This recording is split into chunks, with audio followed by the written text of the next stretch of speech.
Studies show that going up and down stairs 4 or 5 flights a day can reduce your risk of heart attacks by 20-25%. Step ups, while not going up and down stairs, are a great way to work on balance, leg strength, and flexibility. The most basic step you'll do is just going to be stepping up and down.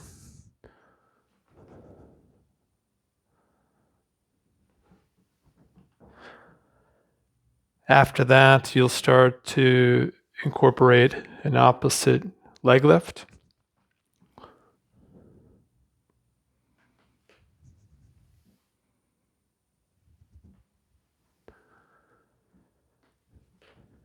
Then you would start to work the leg lift with the arms and add some weight. So hold on to a couple dumbbells, start with a few pounds at first. If you just hold one dumbbell, it would create an imbalance, and that would give you some useful challenge to work on.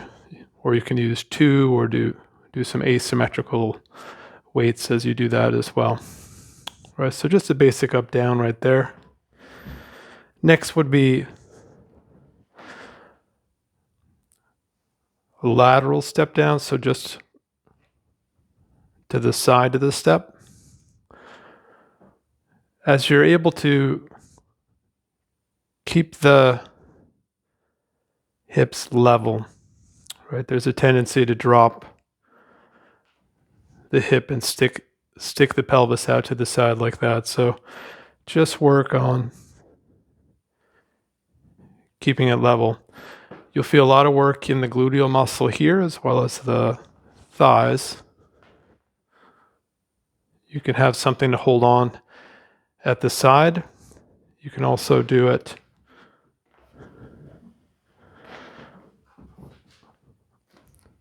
holding onto something at the front.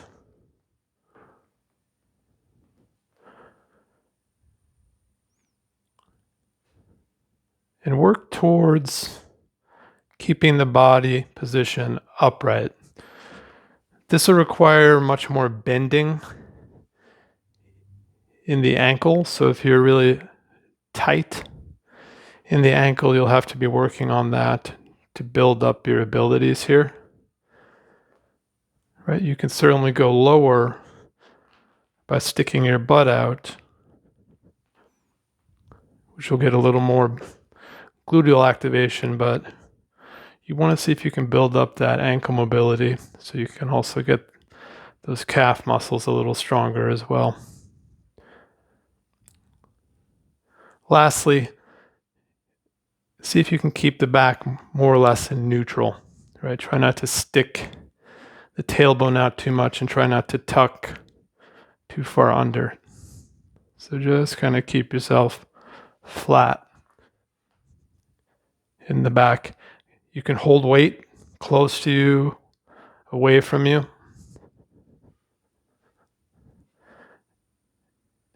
Build up some strength that way.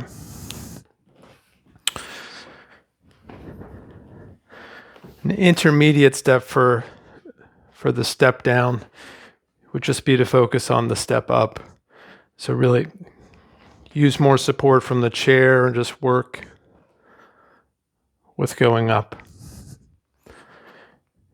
You could also go down partially and hold that position for a little bit.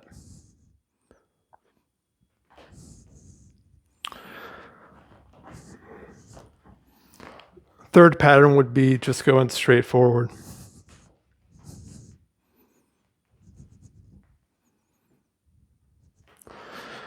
Again, the limiting factor here is usually going to be the flexibility in the ankle.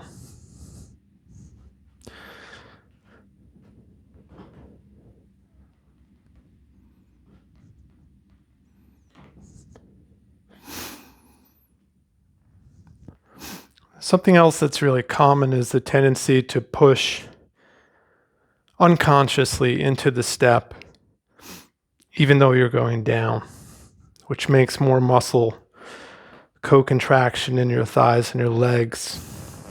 So if you just organize yourself, whether you're doing the step down or if you're doing the step up, just feel that you're just a skeleton and the muscles soften and relax down. And even though the muscles are contracting, because they do have to contract to support you, just continue to focus on them softening, softening, softening, softening. Even as you go up, just keep the focus on softening and releasing the unnecessary tension. It's not as easy to do as you think it would be. But if you have the right intention, you'll get better at it, and you'll find that the action itself starts to become much easier. The application for something like this functionally is going up and down stairs. So as you go up and down stairs, which you could practice is just being a little softer with every consecutive step. Instead of pushing into the step, just feel that you could release tension and just continue to go up, so it feels more like it's the skeletal system as opposed to the muscle system that's doing all the work. If you're more advanced, you're young and you want to get in good shape, you would use this type of a box to jump off of and jump back up. Plyometrics, but we're not going to be doing that here, especially because I've got neighbors below.